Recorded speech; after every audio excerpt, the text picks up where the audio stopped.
decisions by you or the legislature being made to cut spending to pay for that cut or whatever. So the question is why not have just done this in the budget that you just presented back in January? Listen, I put a budget in January. Over $100 million worth of spending, and they put it all back in. Then they said, give me another $100 million worth of spending. So we went out and got another $100 million worth of spending. They put it all back in. I'm willing to cut spending. They're not willing to work with me. I'm willing to do what's right for Mainers. They're not willing to do it. Now, they're saying you cut GA. You cut fund for illegal aliens. But I took that money and I funded nursing homes, people with disabilities, and people with mental illness. What they do, they threw it out and they put the money back into illegal immigration. Illegal immigration. Sorry, folks. What don't they understand about the word illegal? Governor, aren't you worried about the arms race of this kind of gamesmanship? You say the Republicans are playing politics for your nominees, then you say that you're going to veto every bill with a Democrat sponsor. I mean, isn't this just going to escalate until nothing's getting done and they got stuff? Who wins then? You know something? The Maine people win. The Maine people win if we can stop them being disenfranchised. The Maine people will win when the Democrats say the Maine people are worth having what they're saying in this project. So I don't believe for 1 second that I'm disenfranchising. I have been elected by 1.3 million people to do a job. And in November, there was an overwhelming support for our programs. The Democrats don't like what the Maine people said. Well, it's time that we bring in the Maine people. I will tell you, there's another way to do a lot of this. As people's initiative. And if we have to go that route, it's better than having what the Democrats are doing, cutting out people's say in the constitutional amendment. Governor, do you feel like the Senate Republicans are on board with everything you want to do? I noticed none of them are here today. No, they're not. What does that say? Do you feel like they're on board with you? No. Why not? I don't know. They won't talk. I had a meeting the other day with the Republicans, and not one single word was said. So I don't know. They won't tell me. We hear the Senate Republicans want to put forward a budget that doesn't include income tax cuts. Are you hearing that too? I don't hear anything from the Senate Republicans. Governor, on your promise to veto any Democratically sponsored bill, does that pertain as well to a budget bill? Because the House sponsor on that bill is obviously. I put in a budget, and that budget died a long time ago. So I don't know what the budget's going to look like. I don't know what's in it. I don't know what's out of it. But I will tell you this. It's going down. And they need 2/3, and they can override me easily if they choose to. Do you think the Senate Republicans will do that? I don't know. You'd have to ask them. Are you willing to shut the state down over this? I mean, I am. Are we going to get to that state of brinksmanship where we're looking at June 30th with no budget? It's not in my hands. It really is not in my hands. They need to come to the plate to discuss. We can do a lot of things without shutting down government. If this government shuts down, it's because the Democrats shut it down. Because I made it very clear, if they haven't seen where I'm heading, is I'm trying to lower the income tax burden on Maine people. If they don't want to play, then go away. Governor, you're trying to lower the income tax. Isn't this high-stakes game, the constitutional amendment, sort of distracting from your budget proposal, which would lower the income tax? My budget proposal's dead. They've already killed it. They said they weren't going to do it. I mean, my budget proposal, Peggy Rotunda just said there's not going to be a tax decrease. She said there's been 5 months. They've had it nearly 5 months now. And she said there will not be an income tax decrease. I said, and I've given 3 or 4 different rates. I've even given a high rate with a constitutional amendment so that people can weigh in. I mean, I have given all kinds of alternatives, and they don't want to talk. Have So you you're taken any planning- steps in your organization, in your administration, Governor, to stop Maine Revenue Services from running numbers for the Appropriations Committee? No, we Maine haven't. Revenue Services. What I said, so that you make it very clear, I never stopped it. What I've asked, and I asked it 2 years ago, and I asked it again last week because they forgot it. They have a short memory. I asked that when you have requests, would you be kind enough to come through the governor's office so that we're all on the same page? They wrote a letter to Mr. Rosen, asked him to do some work and not to let me know. And so I'm going to take action on that. I reminded the appropriations that they need to come through me if they want anything, and that's the action I took. If you want information, you're going to have to ask me for it. I'll give it to them. I'm just trying to keep everybody informed of what's going on. Will you direct your staff, Governor, to provide that letter from the Democrats to Mr. Rosen to read it? What's that? Can we have that letter? Sure. From the Democrats? Sure, they have it. Ask them to give you a copy. Came from Hamper and Rotundo. When I saw it, I got a little angry and I got it, but it's all crippled up. So you don't know what the final budget will look like yet, but you're already planning to veto it at this point? Well, I don't know what it is. If it's gonna, let me tell you something, if they come down with a 6.5% income tax cut with a constitutional amendment, we're going to work. But I've given several options. No, I'm going just by what I heard.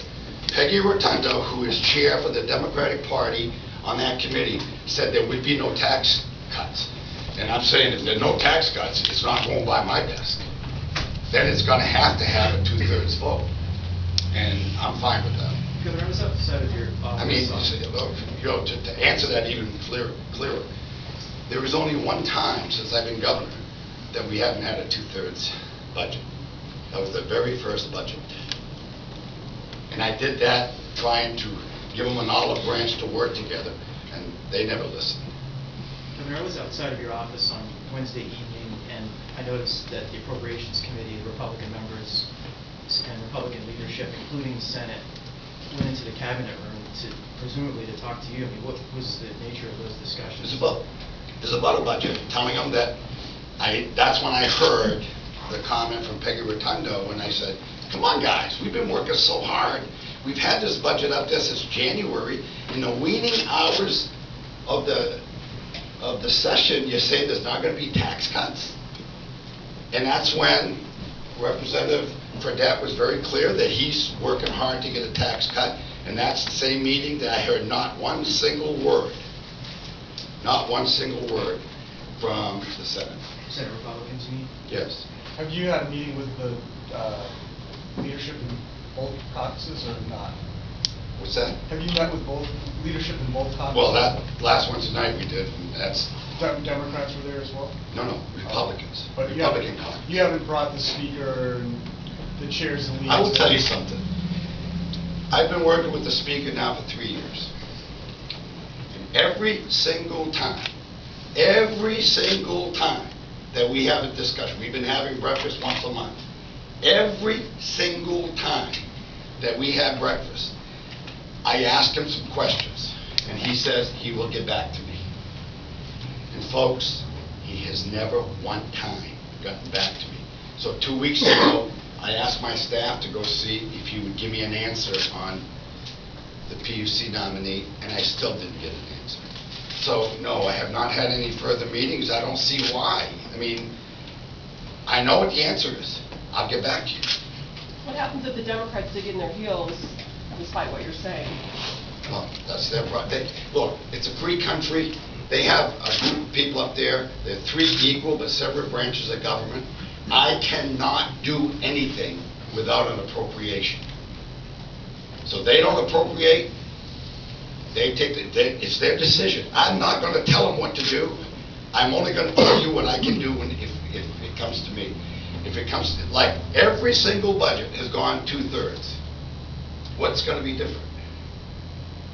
May I ask a question of Representative Fredette on this issue, on taxes? I mean, so where is your caucus on the tax negotiations? Is your caucus with the governor in that you will settle for no budget that doesn't include a tax cut. Is it okay if there's a status quo budget that jettisons a tax package? I mean, where are we on this? Well, Where do we- let me be clear first and foremost, is that I think everybody acknowledges the great job that the governor has done to really open this conversation for the last 4.5 months about tax reform, particularly income tax reduction, and ultimately income tax elimination. There's been some ongoing work at the Appropriations Committee. Republican leadership and the Appropriations Committee did meet with the governor earlier in the week. We spent the last night, I think I left the State House at about 1 in the morning. Republicans, including the Senate, are standing firm. There needs to be income tax reduction cuts in this budget. That's an ongoing conversation with the Democrats.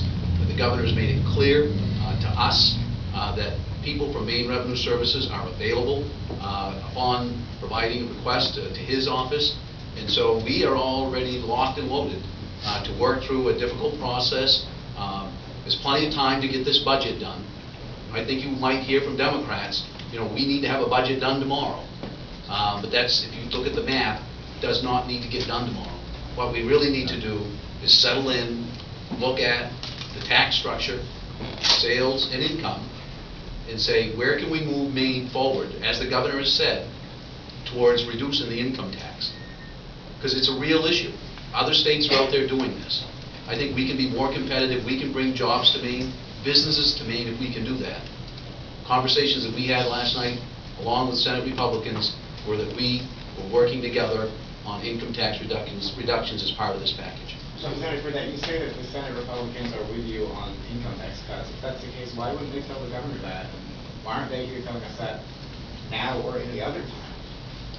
Well, I think when we actually left the building, the Senate was still in session, and so, I'm here because I'm here to talk about the PUC, and so to the extent that there's questions related to the budget, I'm happy to answer those.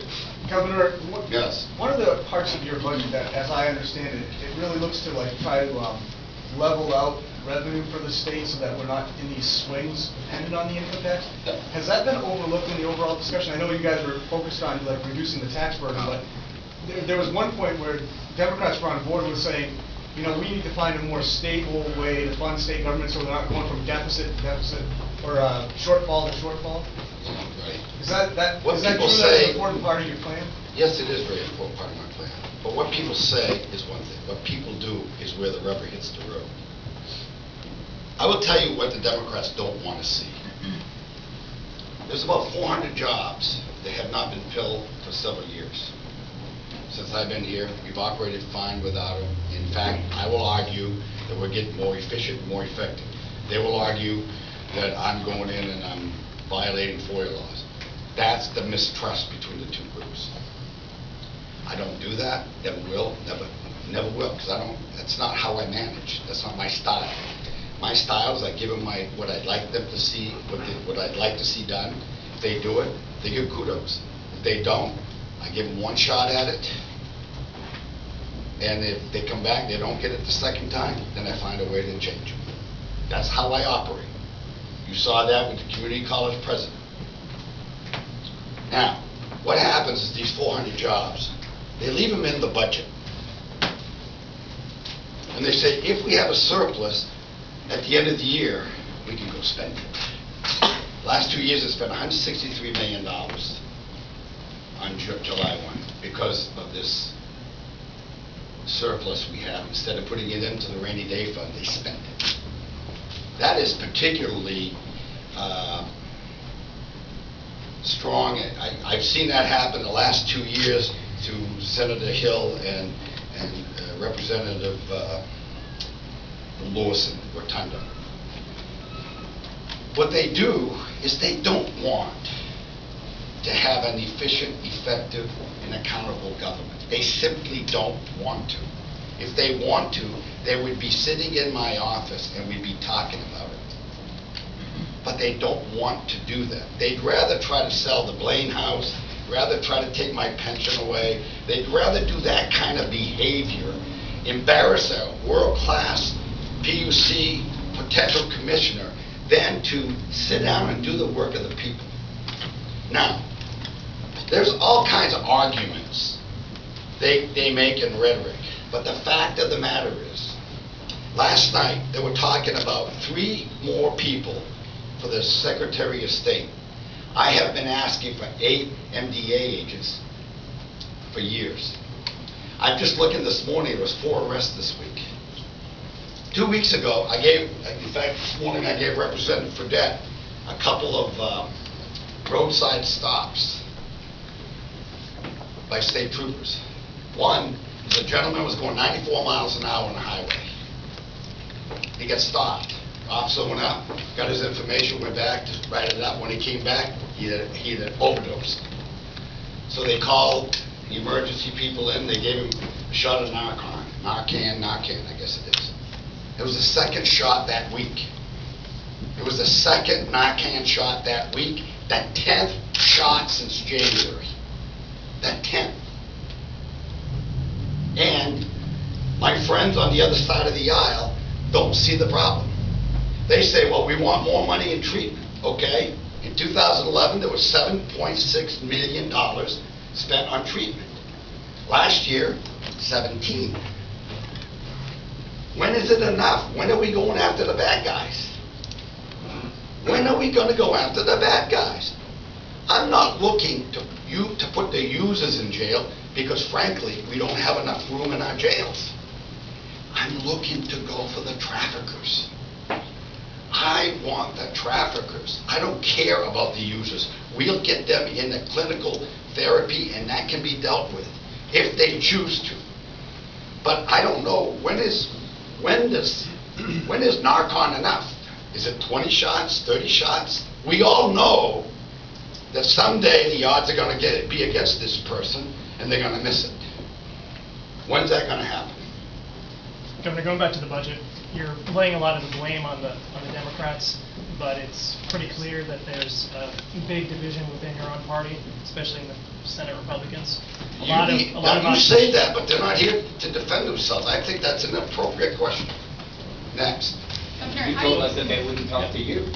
I said I met with them last Wednesday night, they didn't say a word, and I told you that. You need to go to them and ask them why.